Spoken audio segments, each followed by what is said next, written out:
સપ્તર્ષિ સંકુલમાં દરેક વિદ્યાર્થી મિત્રોનું હાર્દિક સ્વાગત છે, જેનો વિષય આજે ભણીશું આપણે અર્થશાસ્ત્ર, ધોરણ 12, ચેપ્ટર નંબર 8 કૃષિ ક્ષેત્ર, જેનો ભાગ નંબર આજે આપણે જોઈશું 5.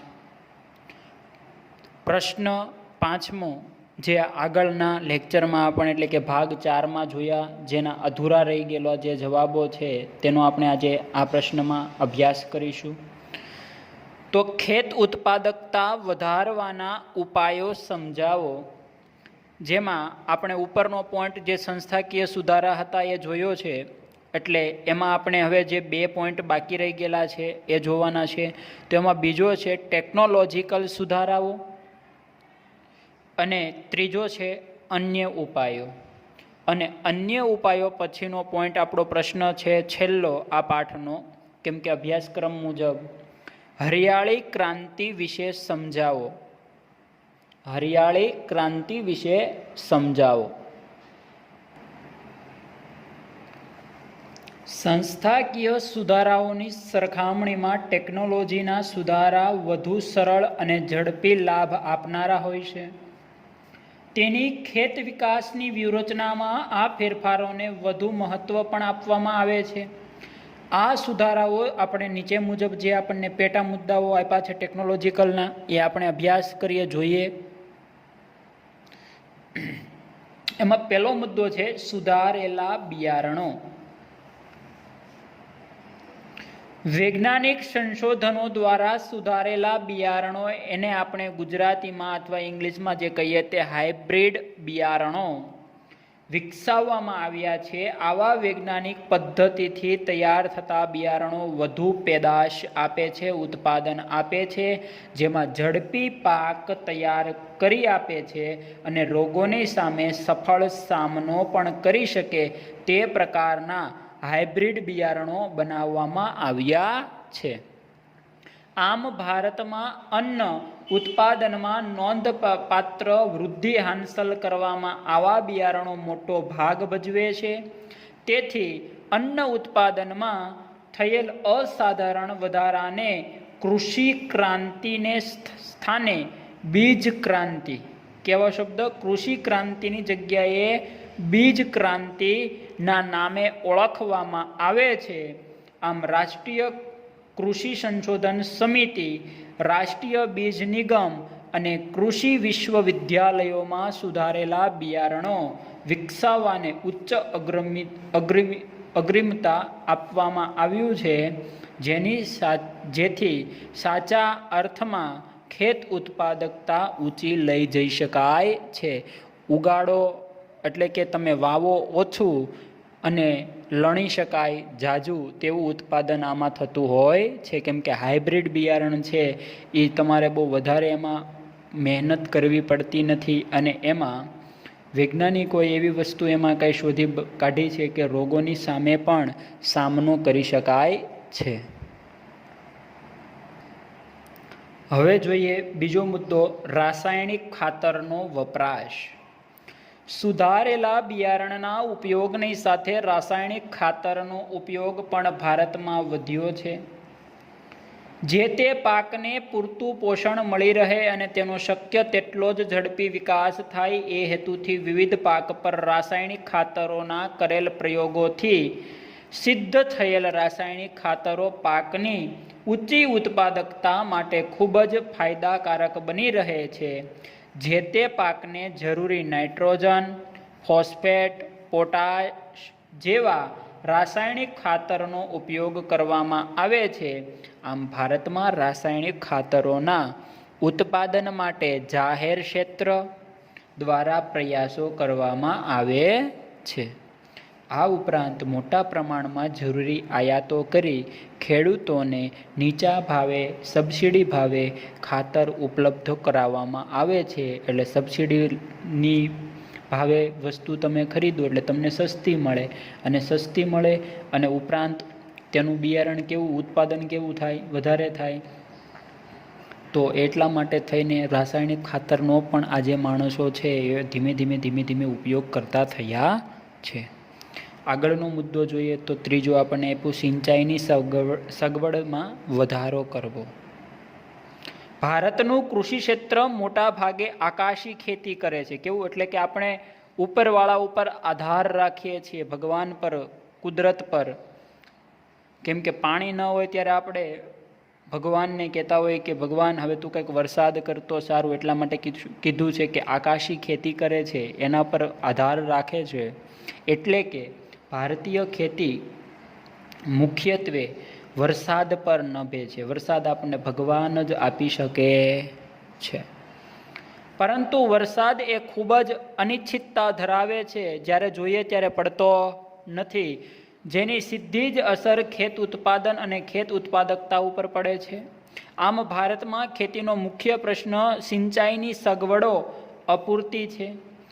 જો ખેતીને વરસાદની અનિશ્ચિતતામાંથી ઉગારી એક કરતાં વધુ પાક લઈ શકાય, અનિશ્ચિતતામાંથી ઉગારી એક કરતાં વધુ પાક લઈ શકાય તેવું નિશ્ચિત વાતાવરણ ઊભું કરવા સિંચાઈની સુવિધાઓમાં વધારો કરવો એ એક ઉચ્ચ અગ્રિમતા ધરાવે છે. પણ પાણી એટલું બધું મળતું નથી.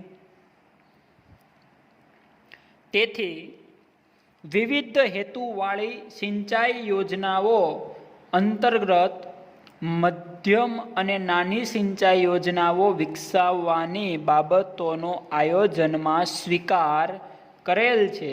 જેમાં ભારતમાં સિંચાઈની સગવડોનો વ્યાપ વધારવાના હેતુસર સિંચાઈ ક્ષેત્ર વિકાસ યોજના નામ આપવામાં આવ્યું. શું આપવામાં આવ્યું?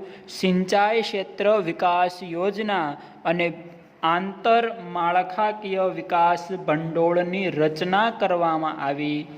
આ ઉપરાંત નાબાર્ડને અધૂરી સિંચાઈ યોજનાઓ પૂરી કરવા અને અન્ય સવલતો એટલે કે સુવિધાઓ વિકસાવવાની જવાબદારી સોંપવામાં આવી છે. કોને આપવામાં આવી અધૂરી? તો કે નાબાર્ડને સોંપવામાં આવી છે. હવે વાત કરીએ ચોથા મુદ્દાની, તો કે યંત્રોનો ઉપયોગ. ભારતમાં કૃષિ ક્ષેત્રની નીચી ખેત ઉત્પાદકતા માટેનું એક કારણ પરંપરાગત સાધનો કે યંત્રો છે. કે વર્ષોથી આપણે જે વસ્તુ પહેલાં જે યંત્રો ચલાવતા હતા, ખેતી માટે ઉપયોગમાં લેતા હતા, એ જ વસ્તુનો આપણે વિકાસ ધીમે ધીમે કરતા હતા અને એમાંથીનું જ ઉત્પાદન કરતા હતા. પણ વાસ્તવમાં એટલે કે હાલના સમયમાં દેશમાં એન્જિનિયરિંગ અને ઓટોમોબાઈલ વિકાસની સાથે tractor, trailer, thresher, electric pump set, oil એન્જિનો, દવા છાંટવાના પંપ વગેરે આધુનિક યંત્રોની શોધ થઈ ગઈ છે. આવા યંત્રોની મદદથી વર્ષમાં એકથી વધુ પાક લેવાનું શક્ય બનતા ધીમે ધીમે ઉત્પાદકતામાં વધારો થયો છે. આગળ વાત કરીએ તો જંતુનાશક દવાઓ. તૈયાર પાકને વિવિધ રોગો અને જંતુઓનો ભય વધુ પ્રમાણમાં હોય છે. તૈયાર પાકને વિવિધ રોગો ન થાય અથવા જંતુઓનો ભય પણ વધુ પ્રમાણમાં રહેતો હોય છે. પાકને થતા જુદા જુદા રોગો સાથે રક્ષણ મેળવવા તેમજ વિવિધ જંતુઓથી થતા પાકના નુકસાનને રોકવા વૈજ્ઞાનિક પદ્ધતિએ જંતુનાશકોને કારગત ઉપાય શોધવામાં પણ આવેલ છે, જેનો સવિશેષ ઉપયોગ કરી થતા નુકસાનને અટકાવવાથી પાકની ઊંચી ઉત્પાદકતા મેળવી શકાય છે. હવે જોઈએ આગળનો છઠ્ઠો મુદ્દો એટલે કે છેલ્લો, ટેકનોલોજીનો સુધારામાં. વૈજ્ઞાનિક ઢબે પદ્ધતિએ થતી ખેતીમાં પાક લેતા પહેલાં ભૂમિ પરીક્ષણ કરવું પડે. ખૂબ પ્રચલિત બની છે અત્યારે તો જમીનનો આપણે, કારણ કે થોડોક એવો ગાંગડો લઈને લાવી અને આપણે જે ભૂમિ પરીક્ષણ વૈજ્ઞાનિકો કરતા હોય ને આપીએ કે ભાઈ મારી જમીન કઈ પ્રકારની છે, તું મને ચેક કરીને કે કયો પાક એમાં હું ઉગાડીશ તો સરળતાથી સારો અને વ્યવસ્થિત ઉગશે. તે પરીક્ષણ જે તે પાકને અનુકૂળ જમીનની ગુણવત્તા છે કે નહીં તે જે તે જમીનમાં ખૂટતા ઘટકોની છે અને તેના પ્રમાણેની માહિતી પણ આપણને આપે છે કે જમીનમાં કયા તત્વો ખૂટે છે, કયા ઘટકો ખૂટે છે, જેથી પાક લેતા અગાઉ જમીનની ખાસ પ્રકારની ઉણપને દૂર કરી શકાય છે. ખામીઓ હોય જમીનમાં એની ખામીઓ દૂર કરી શકાય છે. આમ જે તે પાક માટે જમીનને પાક અનુકૂળ કરી દેવામાં આવે છે અને તેથી જમીન ઊંચી ઉત્પાદકતા આપવા માટે કાર્યક્ષમ બને.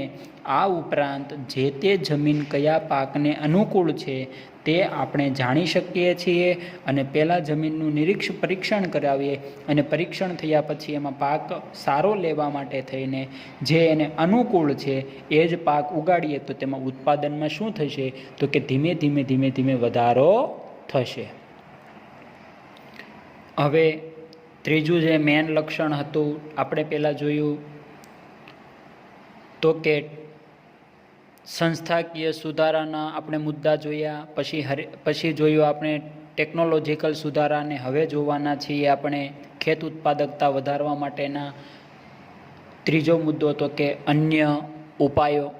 તો એમાં જોઈએ તો કૃષિ ક્ષેત્રની ઉત્પાદકતા વધારવા માટે ખેડૂતોને શિક્ષિત કરવા અથવા ખેતીની નવીન પ્રકારની પદ્ધતિઓથી માહિતગાર કરવાથી ખેડૂતોની કાર્યપ્રણાલીમાં ઘણો બધો ફેરફાર થાય છે અને ગ્રામ્ય અર્થતંત્રના કુરિવાજો છે વગેરે બાબતમાં તેમને જાગૃત કરી તેમજ માત્ર પારબ્ધવાદને સહારે બેસી ન રહેવા, બીજાના આધારે બેસી ન રહેવા બાબતે તેમને ઘણી વખત સમજૂતી પણ આપી શકાય છે. કૃષિ મેળા પણ યોજવા જોઈએ. જેવા તમામ નવીનતમ ઉપાયો ખેત ઉત્પાદકતા વધારવા ઉપયોગી પણ સાબિત થયા છે.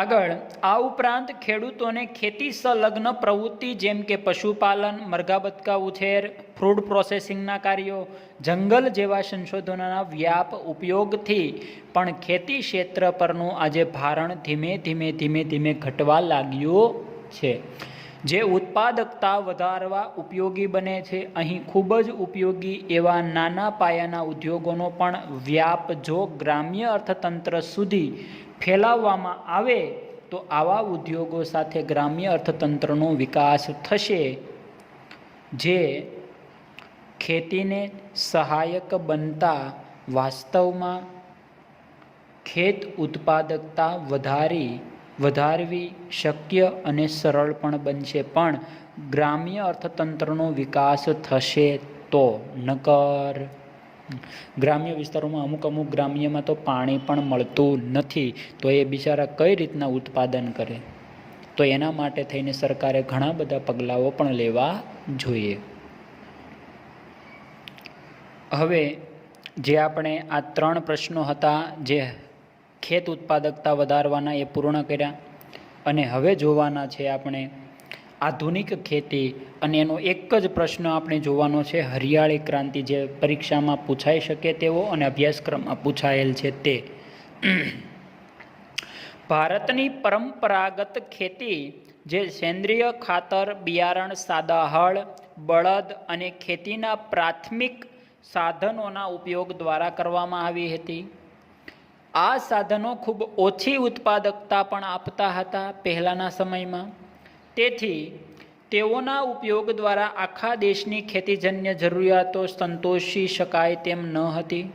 તેથી વર્ષ 1966થી ભારતમાં ધીમે આધુનિક ખેતીનો જન્મ થયો, જેમાં આધુનિક ખેતીમાં આધુનિક ટેકનોલોજી જેમ કે હાઇબ્રિડ બિયારણ, રાસાયણિક ખાતર, જંતુનાશક દવાઓ, ખેતી માટેના નવા યંત્રો, સિંચાઈ પદ્ધતિઓ વગેરેનો ઉપયોગ ધીમે આજના સમયમાં વધવા લાગ્યો છે, જેના કારણે ખેત ઉત્પાદનમાં અભૂતપૂર્વ વધારો થયો, જેને એક પ્રકારની ક્રાંતિ ગણવામાં આવી છે. શું ગણવામાં આવી છે? ક્રાંતિ ગણવામાં આવી છે. આ ક્રાંતિ ખેતી ક્ષેત્રમાં થયેલ હોવાથી તેને આપણે હરિયાળી ક્રાંતિ તરીકે ઓળખીએ છીએ. કયા નામે ઓળખીએ? હરિયાળી ક્રાંતિના નામે ઓળખીએ છીએ. અને એનો જ પોઈન્ટ આપણે આ હરિયાળી ક્રાંતિનો છે તે જોવાનો છે. વર્ષ 1960-61માં ખેતી ક્ષેત્રની નવી ટેકનોલોજીનો ઉપયોગ ભારતમાં માત્ર 7 જિલ્લાઓમાં પાયલટ પ્રોજેક્ટ રૂપે કરવામાં આવ્યો હતો. પાયલટ પ્રોજેક્ટ રૂપે કરવામાં આવ્યો હતો, જેને શરૂઆતમાં IADP એટલે કે ઇન્ટેન્સિવ એગ્રીકલ્ચર ડિસ્ટ્રિક્ટ પ્રોગ્રામ એટલે કે જિલ્લાઓ માટેનો સઘન ખેતીનો કાર્યક્રમ તરીકે આપણે એને ઓળખ્યો હતો. સમય જતાં તેની અદ્ભુત સફળતાને કારણે, અદ્ભુત એટલે કે નવો સુધાર થવાને કારણે આખા દેશ પર લાગુ પાડવામાં આવ્યો. ત્યારે તેને HYVP હાઈ એલાઇડિંગ વેરાઇટીઝ પ્રોગ્રામ એટલે કે ઊંચી ઉત્પાદકતા આપતી જાતોનો કાર્યક્રમ નામથી ઓળખાયો હતો, જેને આપણે હરિયાળી ક્રાંતિના નામથી પણ ઓળખવામાં આવે છે. આ ઉપરાંત તેને આધુનિક ખેત ટેકનોલોજીનો કાર્યક્રમ અથવા બિયારણ ખાતર અને પાણીની ટેકનોલોજીનો કાર્યક્રમ તરીકે પણ ઓળખી શકાય છે. હરિયાળી ક્રાંતિને કયા કયા નામે? તો કે આધુનિક ખેત ટેકનોલોજીનો કાર્યક્રમ, બિયારણ ખાતર અને પાણીની ટેકનોલોજીનો કાર્યક્રમ તરીકે પણ ઓળખી શકાય છે. આ મુદ્દો પણ હરિયાળી ક્રાંતિનો અહીંયા પૂર્ણ થાય છે. અને આ પાઠ પણ ચેપ્ટર અહીંયા પણ પૂર્ણ થાય છે. એટલે આનું સ્વાધ્યાય જે તમે પ્રશ્નો આ પાઠમાંથી ભણ્યા, ચેપ્ટરમાંથી ભણ્યા, તેના આધારે જ તમારે સ્વાધ્યાય લખવાનું રહેશે. આ સ્વાધ્યાય તમારે પુસ્તકના એટલે કે પાઠ્યપુસ્તકના આધારે અભ્યાસ કરવાનો રહેશે.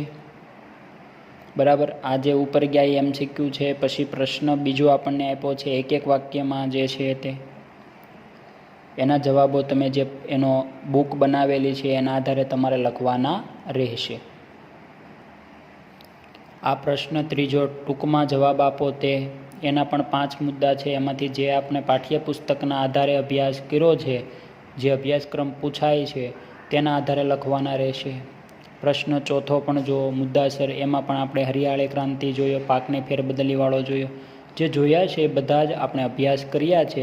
એ પ્રશ્નોના જવાબ તમારે લખવાના રહેશે. અને પ્રશ્ન 5મો વિસ્તારપૂર્વક જવાબ આપો, એ પણ આપણે જોયેલા છે, તો એના આધારે તમારે લખવાનું રહેશે. અને પારિભાષિક શબ્દો છે એ પણ ક્યારેક ક્યારેક જોતા રહેવા, કે ગમે ત્યારે આપણે પૂછવું હોય તો ક્યારેક આપણે લખી પણ શકાય, વાંચેલા હોય તો કામ આવે.